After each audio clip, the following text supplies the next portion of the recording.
اللہ من الشیطان الرجیم بسم اللہ الرحمن الرحیم رب اشرح لی صدری ویسر لی امری واحلل عقدۃ من لسانی یفقہوا قولی۔ السلام علیکم ورحمۃ اللہ وبرکاتہ۔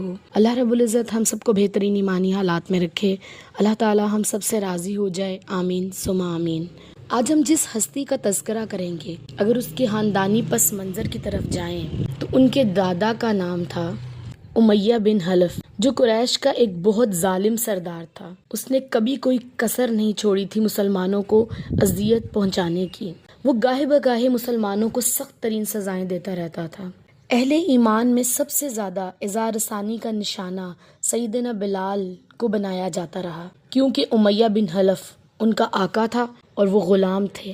حضرت بلال کو امیہ مارتا جاتا تھا، یہاں تک کہ وہ خود تھک جاتا تھا، اس کے بازو شل ہو جاتے تھے، اس کی سانس خراب ہو جاتی تھی، لیکن حضرت بلال کا استقلال ہمیشہ قائم رہا اور وہ اپنی زبان سے ہمیشہ احد احد کا نعرہ لگاتے رہے۔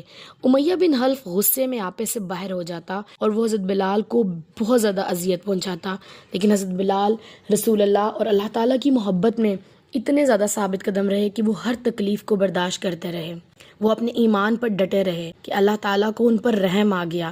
اللہ تعالیٰ کبھی کسی کی محبت اپنے لیے ضائع نہیں کرتے، کیونکہ اللہ تعالیٰ بہترین قدردان ہے اور ان سے بڑھ کر کوئی بھی قدر نہیں کرنے والا۔ اللہ تعالیٰ کو ان پر رحم آ گیا اور حضرت ابو بکر صدیق ان کی آزادی کا سبب بن گئے۔ ابو بکر صدیق نے امیہ بن حلف سے ان کو خرید لیا اور ان کو آزاد کر دیا۔ یہ وہ وقت تھا جب جنگ بدر میں امیہ بن حلف، جس کی تلوار مسلمانوں کے خون سے رنگی ہوئی تھی، وہ حضرت بلال کے نشانے کی زد میں آ گیا اور پھر حضرت بلال نے اپنی تلوار سے اس پر حملہ کیا اور اس کے جسم کے پرہچے اڑا دیے۔ پہلے تو امیہ بن حلف کا بیٹا صفوان اپنے باپ کے نقش قدم پر چلتا رہا، وہ مسلمانوں کو اذیت کا نشانہ بناتا رہا۔ اس نے ہر ممکن کوشش کی کہ وہ اسلام کے خلاف اپنے مکر و فریب کو کہ جو جال ہیں وہ ان کو بنتا رہا، لیکن اللہ کی توفیق سے غزوہ حنین میں انہوں نے اسلام کو قبول کر لیا۔ اللہ تعالیٰ نے ان کی اس کوشش کو قبول کیا اور رسول اللہ صلی اللہ علیہ وآلہ وسلم نے تالیف قلب کے لیے انہیں ایک وادی عنایت کر دی، جو وادی مویشیوں سے بھری ہوئی تھی، اور اس کے بعد صفوان نے بہت زیادہ اسلام کے لیے اپنی وابستگی کا اظہار کیا اور ایک اچھی زندگی گزاری۔ یہ تو تھا حضرت فاطمہ کا خاندانی پس منظر، جہاں ایک ظالم اور اسلام دشمن دادا کے گھر میں خاندان میں وہ پیدا ہوئیں۔ ان کے باپ بھی کچھ کم نہ تھے آغاز میں، لیکن اللہ تعالیٰ نے اس بیٹی کو یہ توفیق عطا فرمائی کہ وہ اپنے رشتوں کو پسے پش ڈال کر اپنے خاوند عمر بن سعید بن عاص کے ساتھ اسلام کو قبول کر لیں۔ بہت ارلی سٹیجز پہ انہوں نے اسلام کو قبول کیا، وہ سابقون الاولون میں سے تھیں۔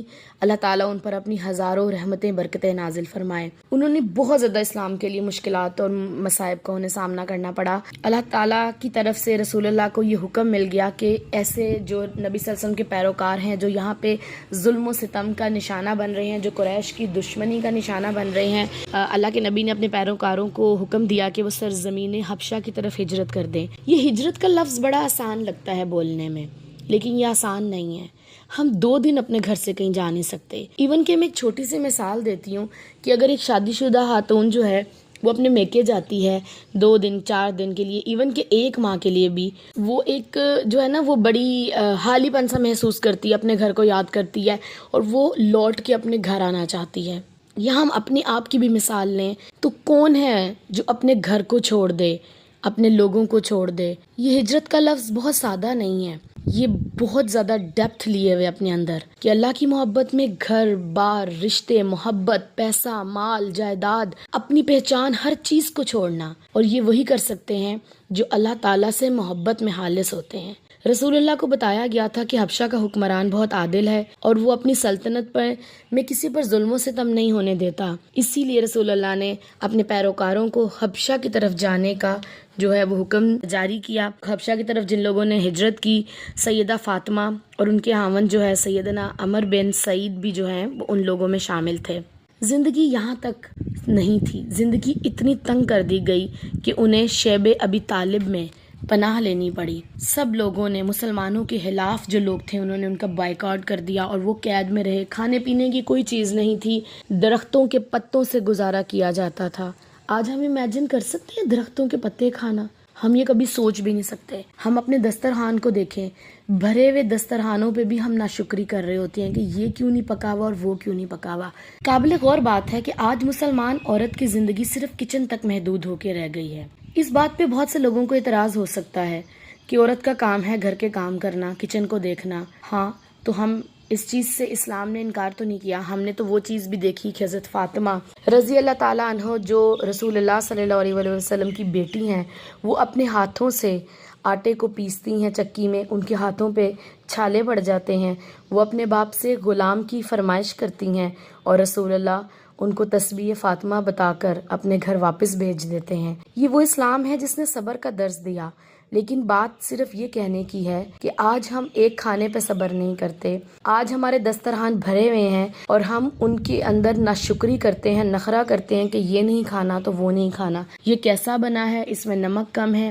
بات صرف یہ سمجھانے کی ہے کہ اس وقت کو یاد کریں جہاں لوگوں کو روٹی بھی نصیب نہیں تھی، اور آج بھی اس دور میں اپنے دسترخوان پہ بیٹھے ہوئے جہاں پہ ناشکری کا رویہ ہم لوگوں کا بہت زیادہ سامنے آتا ہے، تو ان افراد کو یاد کر لیا کریں جن کو یہ نعمتیں میسر نہیں ہیں، تو پھر اللہ تعالیٰ جو ہیں وہ شکر گزاری والا رویہ بھی ہمارے اندر ڈال دیں گے انشاءاللہ تعالیٰ۔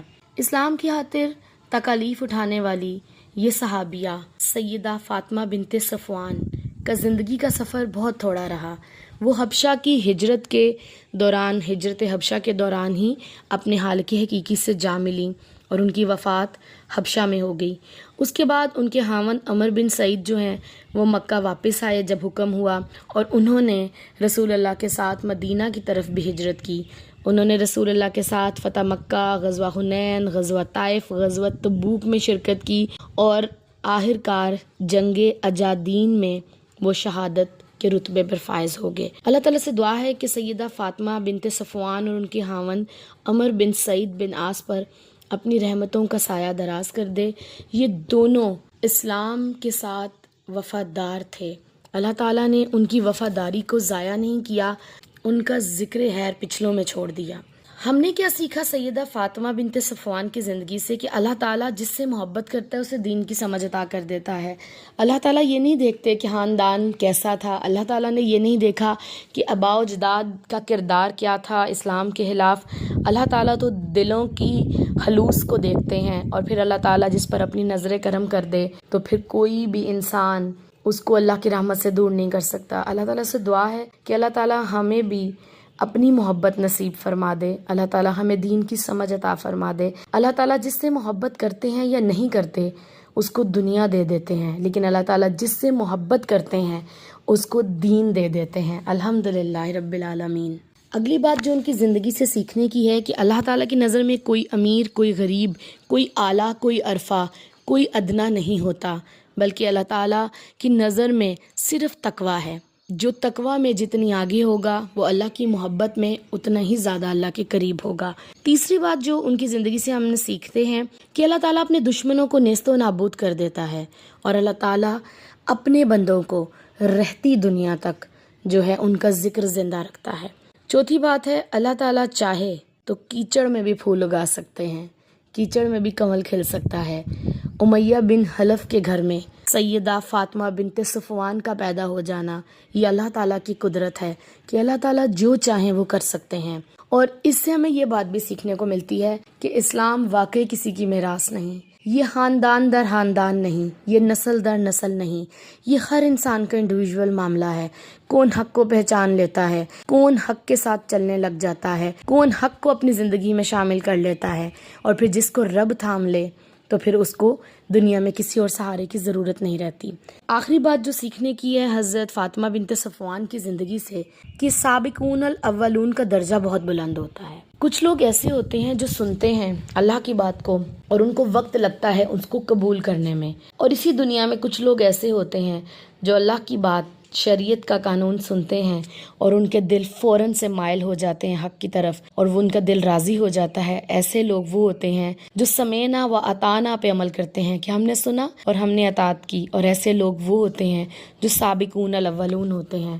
اللہ تعالیٰ سے دعا ہے کہ اللہ تعالیٰ ہمیں بھی ایسے لوگوں میں شامل فرما لے کہ ہم اللہ تعالیٰ کے کسی حکم کو سنیں اور اس کو فوراً سے قبول کریں، اور اس حکم کو بجا لائیں۔ اللہ تعالیٰ سے دعا ہے کہ اللہ تعالیٰ ہم سب کی زندگیوں میں آسانیاں فرما دے۔ اپنا ڈھیر سارا خیال رکھیے، مثبت رہیے، دوسروں کی زندگیوں میں آسانیاں بکھیریے۔ سبحانک اللہم و بحمدک نشہد ان لا الہ الا انت نستغفرک و نتوب الیک۔ السلام علیکم ورحمۃ اللہ وبرکاتہ۔